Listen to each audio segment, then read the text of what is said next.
How to delete credit card from Google Play Store. Hi everyone, I'm here to assist you today. Without any delay, let's jump right in. First, open Google Play Store. Click on your profile located at top right corner of your screen. Then, click on Payments and Subscriptions. After that, you'll find this kind of screen pop up. Click on Payment Methods, which is the first option. Then click on More Payment Settings and you'll find this kind of screen pop up. Click on Remove. After you've pressed on Remove, it will be removed. But if you have any subscription on Google Play Store, you will need to add another account, which is your credit or debit card.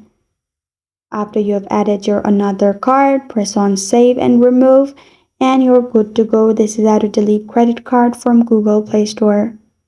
Thank you for joining me today. If this video helps you out, please leave a like and subscribe for more. Got a question or want to suggest a topic? Comment below. Thank you for watching.